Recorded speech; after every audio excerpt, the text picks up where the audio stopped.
Hey everyone, welcome back to DFS Bros. Week 10 DraftKings FanDuel picks. As you saw in our Survivor pick show that we just posted, we have a guest this week because of Kirk's wife projection to go into labor any second now. And this is Cody. He introduced himself in our picks video. So we're going to get right into who we like this week per position. So, Cody, go and tell me who you like a little bit at quarterback this week. So at quarterback, as y'all can tell in the Survivor picks, I'm all over the Packers basically. So that's where my core stack is going to be at. So Aaron Rodgers is 7,900. So yes, he is a high price. He's the second highest quarterback on the slate, but I think it's well worth it. I think with his weapons that you can fit in with Devontae Adams, that I'll talk about later on, and Al Lazard that I'll talk about later on, you could easily fit in Aaron Rodgers to 7,900. If you wanted to go slightly more down, I wouldn't mind trying to fit in Kyler Murray or Josh Allen. I think that that's going to be a really high-scoring game, and that we've seen that before with the Buffalo Bills and the Seattle Seahawks last week, basically just go off in fireworks. Mm-hmm. But we saw Josh Allen light it up more so than Russell Wilson, which I think he can exactly do in this matchup once again. And he's cheaper. He's 7,500 compared to 8,000 to Kyler Murray. So I think Josh Allen could easily go off in the fireworks. Also, and I think he had a good bounce back game last week, and I think he can do it right again. Who are you liking up top in your opinion? For me, I usually pick like 3 or 4 quarterbacks I like on a week. This week, I love Deshaun Watson, Josh Allen, Kyler Murray, Jared Goff, and even Russell Wilson. I'm like you with those guys as well. I love Aaron Rodgers, but I don't know why. I just always feel a little bit queasy playing him in DFS. Most of my lineups will have Josh Allen and Kyler Murray this week, with some Jared Goff sprinkled in some elsewhere. Kirk told me to relay to all of you that he loves Josh Allen this week. Unless you have anything else to say about our quarterbacks, we can head to our running back positions, which I think is going to be very interesting this week. So on a side note, also, we do have Big Ben out, which that's going to be pretty much an issue for me that I'm actually looking at Mason Rudolph. We've seen his rapport with the receivers, with Juju Smith-Schuster, and so on and so forth. So I wouldn't mind actually paying all the way down for a 4,100 Mason Rudolph, because that'll allow you to fit in these high-scoring games like a DeAndre Hopkins, like a Stephon Diggs, like a DK Metcalf, so on and so forth. If you wanted to pay high for receivers, so you can go on with a Mason Rudolph and a Juju Smith-Schuster mini stack, and you can easily pay out for other positions. So at first glance, I wouldn't mind getting to a Mason Rudolph as a sneaky low-owned play, in my opinion. So we can go to running backs now. That pretty much wraps it up for me for quarterbacks. Yeah, I agree with the Mason Rudolph play. Jake Luton last week had 25 DraftKings points, almost bare minimum salary for a quarterback. And the defense he was going against is better than this Bengals defense that the Pittsburgh Steelers would be going against. And Mason Rudolph has actually had experience with starting most of their games last year. And Deontay Johnson is someone that I think would be a good stack with him since they have great rapport together. But no, yeah, I love that call out of Mason Rudolph. Someone that I'd probably hop on as well. So with running backs, I love Mike Davis a lot this week. He's dirt cheap at 4,000. DraftKings should have kept him priced up one more week. But we understand Christian McCaffrey came back and he destroyed it like he always does. I mean, it's fantastic. So being at 4K against the Tampa Bay Buccaneers, that's a pretty good price, but Tampa is a pretty good run defense, one of the top 5 in the NFL. But 4K, all he needs is 15 points, in my opinion, to pay off his salary. And that's something very comfortable I'm paying down for, because I think he could rush one in plus get 5 or 6 receptions. I also like Aaron Jones at 7,100. I feel like we're getting him at a discount with his upside. Duke Johnson, if David Johnson is out, which I think he is fantastic. I love Kareem Hunt if Nick Chubb is out. But if Chubb is playing, which I think he is, I'm not going to touch either running back. Before I get into the last 4 I have on here, go ahead and tell me about the ones you like as well. So at first glance, I think it's funny how Mike Davis is 4,000, but on the Monday slate, he's 6,700. So you Wow. can tell DraftKings was just not really prepared, to say the least, for this.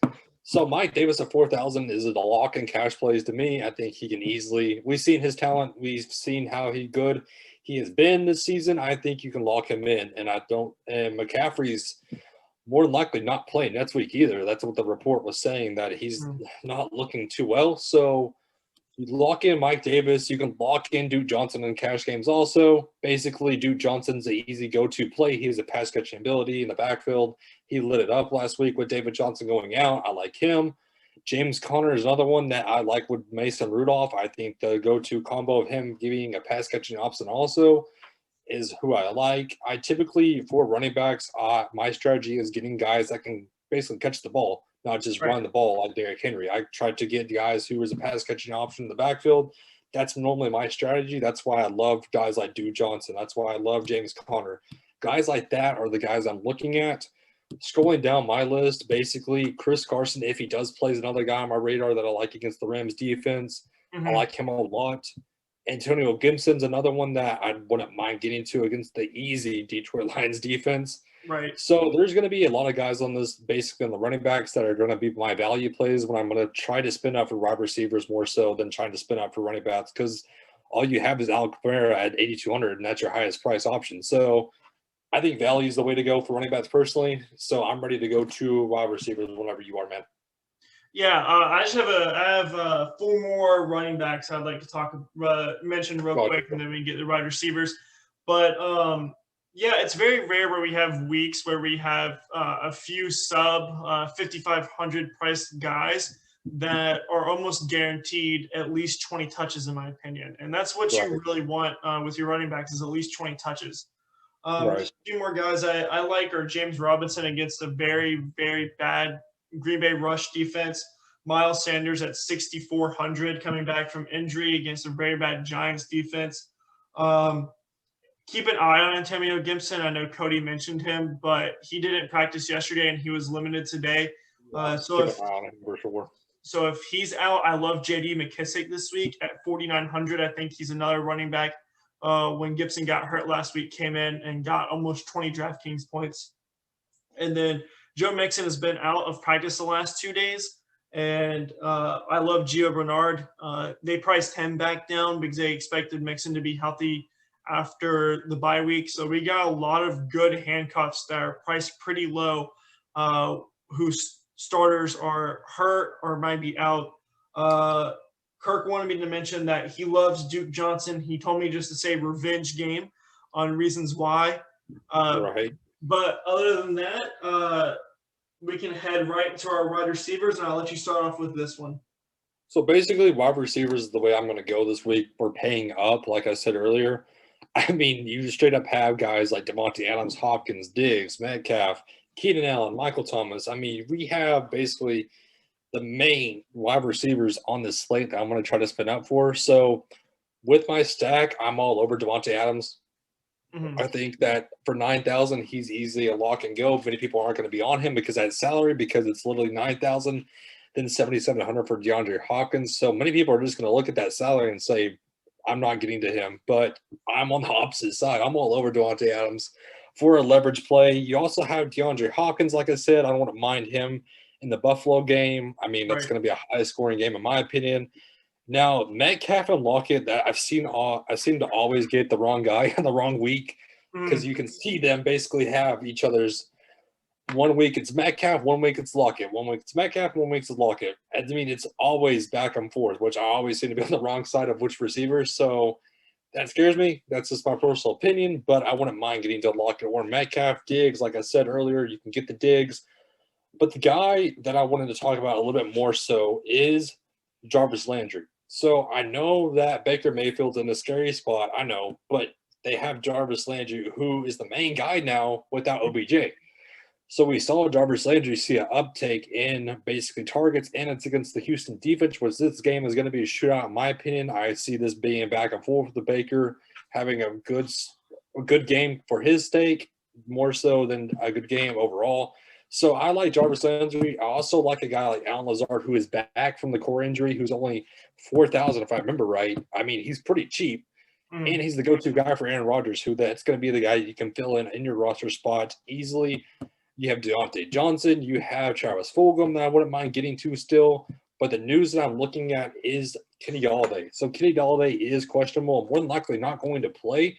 So look to a guy like Marvin Jones to have a good game with more targets. I mean, Chris Godwin's only 6,000 also, and that's cheap to me for a Chris Godwin. So you have a lot of guys basically all over this place that I like. I wouldn't mind either spinning all the way down for Alan Lazard or going up for a Hopkins, Diggs, or Devontae Adams. Where are you looking at for receivers, man? So yeah, I like a lot of names you said as well. I also put down Jarvis Landry. I think he's a great bring back if you want to stack Watson with Fuller or Cooks, because every time I have a quarterback, I try to get 2 pass catchers plus a bring back. Right. But that Jarvis is probably my main one. I feel like he's too cheap, especially with Odell out. I'm the same way with DK and Lockett because of I don't know who to pick each week. I got lucky and had Lockett a few weeks ago when he exploded for 56 points. But last week, everyone was so certain that it was a Tyler Lockett week because DK Metcalf was going to be shot out by Tre'Davious White. And Metcalf just ate all over Tre'Davious White. So there's a lot of good receivers. Any of the quarterbacks I like. I love any pass catcher that's connected to them. So Stephon Diggs, John Brown, DeAndre Hopkins, Christian Kirk, Rob Woods, Cooper Kupp, Fuller, Cooks, Jarvis is great. DK, Tyler Lockett. Also love Keenan Allen. We first came into the season thinking Keenan Allen was going to be a very bad receiver this year, not because of his talent, but because quarterback, we had no idea what was going on. We knew Tyrod Taylor has been very hard for him to sustain a good fantasy relevant receiver. He had Sammy Watkins in 2015, but that's it. But we did not expect Justin Herbert to be this good as a rookie. I love Michael Thomas at 7,400. It's very hard to get him that cheap when he's usually 8,000 plus. I think Devontae Parker at 5,000 is great with Preston Williams on IR. And I think he can get double-digit targets and capitalize on it. Outside of that, there's a lot more I like. Kirk wanted me to mention that he loves Stephon Diggs this week. So unless you have any more receivers or you want to add on to what I'm saying, we can get right into tight ends, and I'll let you start off on it. So basically for the receivers also, I wanted to make a quick side note. So for a running back or a run back option on running back, so you have J.J. Chark questionable. So that opens up targets for a guy like Keelan Cole, for a guy like Chris Conley, to basically just have a plethora of more targets. So with DJ Chark potentially being out as a run back option with Devontae Adams, with Lazard and Rodgers, you can stack that with a Keelan Cole, who's also dirt cheap, around 4,000. So that allows you to open up in the flex position in another receiving option, like a guy like Diggs, like you were saying, and Kirk was saying, or a guy like Hopkins or Metcalf, so on and so forth. But other than that, that pretty much wraps up for me for wide receivers. So for tight ends, this week is not a good week for tight ends, to say the least. I mean, you have Kittle out, you have Hawkinson questionable, you have Fant still kind of hurt here and there, you have Gronk, I mean, still kind of hurt and banged up. I mean, you have a lot of guys who are banged up on this tight end position. So that's hard for me to basically judge tight end. But to start off, you have Darren Waller basically just stuck in the middle at 5,900. I mean, it's cheap for him. Yeah, I mean, for his output that he's getting, I mean, I'm all over Darren Waller. I know it's not part of my stacks, but then again, it's Darren Waller. He seemed to be getting consistent targets every week. He seemed to be a guy that you can just go to and know that what you're going to get out of him is production. And only 5,900, that's a misprice in my opinion. With Hawkinson questionable, that leads me to a guy that's dirt cheap at Jesse James. So we know Jesse James has been on the Steelers, which we've seen him have productive games on the Steelers too. So with Hawkinson being questionable and potentially out, you can look to a guy like Jesse James easily for only, like I said, for only 2,500. So literally, tight end's bad this week with Kittle and Hawkinson questionable, and Fant, like I said, is hurt. I wouldn't mind paying down for a tight end. You also have Jared Cook, which we know what we're getting out of him. Evan Ingram. I mean, Ingram is a hard guy to judge for me because it seems like everybody says that he's a pass catcher, but when he gets thrown the ball, he just drops it. So Yeah. I don't understand where they're getting hit at from and where exactly they like it. I mean, he's an athlete, but he drops everything that gets thrown to him. So I'm a little confused on why basically all the good guys are saying that he's the top pass catching tight end. I don't get it, but I'm off of him. I've always seemed to get to Eric Ebron, which I mean, I like him as a check down option with Mason Rudolph. I think that will be a good combo. But like I said, it's just hard for me to judge tight end. I mean, Dallas Goedert is back, but we don't know what we're going to really get out of Dallas Goedert with him starting. I wouldn't mind him, but that's a little risky to me. So I'm just going to Darren Waller, more than likely, and just locking him in. What are your thoughts on tight end, man? You may not know this, but every single tight end I pick will bust. Like, I'm so bad at picking tight ends, it's insane. I had George Kittle as my tight end for the week they played the Dolphins, and you know what happened that week when the 49ers played the Dolphins. Right. So usually with tight ends, since I'm paying up at most other positions, tight end is a position where I will usually try to find some guy between 2,500 and 3,300 around that area.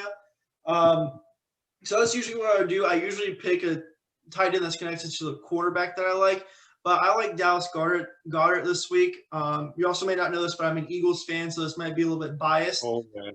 And with Zach Ertz out, and we have Alshon Jeffrey returning, we're like starting to get a little bit healthier on offense. I think it's going to open up a lot of targets for everybody. And the way our offense works, it's very tight and forward. We do a lot of 12 personnel. I think there's only maybe one team that runs 12 personnel more than we do. And I think that's going to open up the field a lot for Dallas Goedert, maybe even Richard Rodgers. But no, usually I like to pay down and take a dart throw tight end, just punt the position almost completely. Kirk wanted me to tell everyone that he's in on Evan Ingram this week. After Cody and I I'm with you, man. I don't understand the hype over Evan Ingram. I think it's just a first round draft pick that's still like clinging on to him for him being good. But Eagles are 32nd in defending the tight end this year, so I understand the theory behind the play. And I think Evan Ingram is a little bit cheaper compared to what he has been in the past with his name. So I can see it. I just don't trust the Giants offense, but that's what Kirk's pick is. So do you have anything else on tight end? So keeping on talking about my Packers, obviously, all their tight ends are basically questionable. So that would open up targets for Mercedes Lewis if he does play. Wow. And that would basically be a revenge game narrative, but he's also questionable. So is Robert Tonyan. So you could get to a guy like in your range for 2,500, Jason Sternberger. Yeah. So Sternberger is basically a highly touted guy that on the opposite side, I like him. I've seen him as a young prospect who's looked good. And for his talent, I wouldn't mind that at 2,500, keeping the stacks onwards. Moving on to basically defenses, if you're cool with moving on to defenses. Yeah, I'm really fine with it.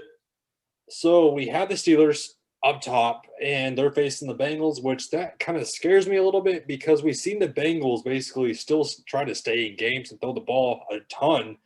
Even when they're losing, they're trying to get Joe Burrow as many reps as they possibly can. So that's a little scary to me. I mean, defenses is hard to me for this week because of how high scoring these games are going to be. So, I mean, up top, we have Steelers, Packers, Eagles, and Buccaneers on Washington football team. So that's a little scary to me, basically, on who to pick for defenses. I'm, like I said, like you're an Eagles guy, so I'm kind of liking the Eagles defense, to be honest with you. With Devontae Foreman now being hurt, even additionally, which we got that report today that he injured himself in practice and had to leave.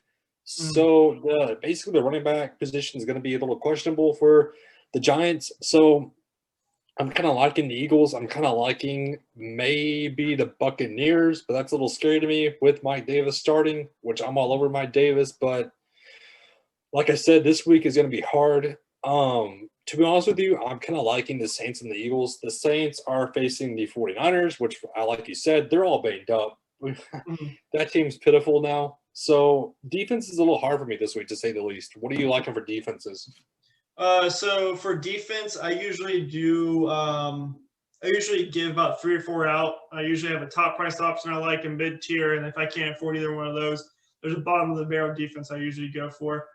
For me this week, I love the Saints a lot, like you do, and that's also Kirk's pick for defense is the Saints. So all three of us are pretty big on them. I expect them to be pretty chalky, and with great reason after what they did to Tom Brady, the GOAT of football last week.